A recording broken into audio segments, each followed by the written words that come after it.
আমাদের জীবনের কতটুকু আসলে আমাদের নিজেদের নিয়ন্ত্রণে? স্বপ্ন আর বাস্তবতার মধ্যে যে পার্থক্যটুকু থেকে যায়, তার জন্য কতটুকু আমরা দায়ী, কতটুকু আমাদের সমাজ দায়ী এবং কতটুকু হয়তো আমাদের কোনো অদৃষ্ট শক্তি দায়ী? আমরা কি আসলে তবে পুতুল, যার কলকাঠি নাড়ছেন আসলে অন্য কেউ? হতে পারে সেই কলকাঠি নাড়ছে সমাজের কোনো আ প্রথা, হতে পারে আমাদের ঈশ্বর, হতে পারে কোনো অদৃষ্ট শক্তি? এই প্রশ্নগুলোর উত্তর নিয়েই কাজ করা হয়েছে পুতুল নাচের ইতিকথা উপন্যাসে। মানিক বন্দ্যোপাধ্যায়ের অন্যতম শ্রেষ্ঠ একটি কাজ এই পুতুল নাচের ইতিকথা, যা আ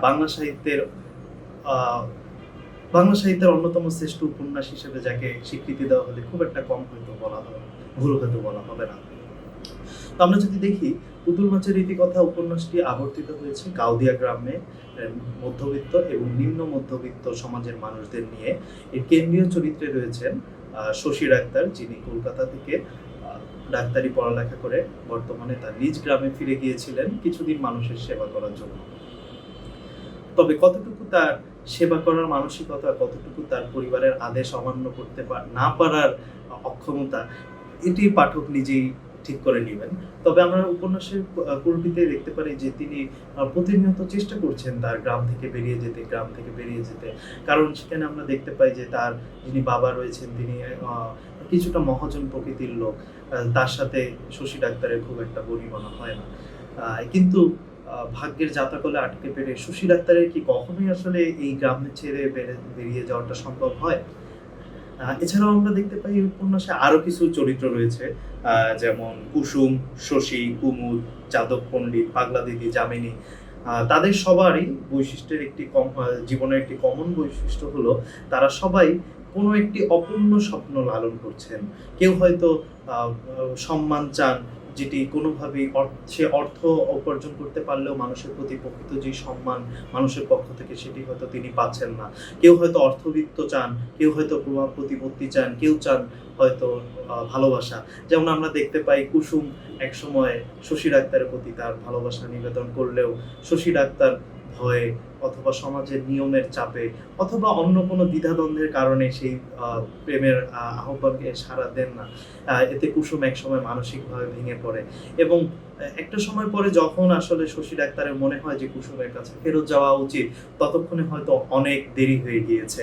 এভাবে আমরা দেখতে পাই যে কুসুম এবং শশী ডাক্তারের মধ্যবর্তী যে সম্পর্কটা, সেটার মধ্যে বাধা হয়ে দাঁড়ায় একটি সময়ের একটি পার্থক্য, একটি দুজনের সময়ে একই বিন্দুতে না আসতে পারার যে ব্যাপারটা।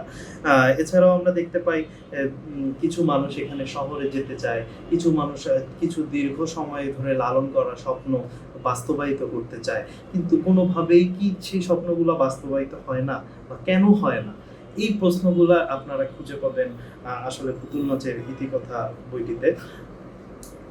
এই উপন্যাসটি কেন আসলে এতটা জনপ্রিয় এবং কেন আমরা সবাই আসলে এই উপন্যাসটির সাথে একাত্মতা বোধ করি, তার কারণ আমাদের সবার জীবনে কি এমন নয়, আমি, আপনি, আমরা, আমাদের সবাই আমরা কতটুকু সিদ্ধান্ত আসলে স্বাধীনভাবে নিতে পারি, আমাদের সিদ্ধান্তের উপর কতটুকু আসলে নিজেদের নিয়ন্ত্রণ রয়েছে।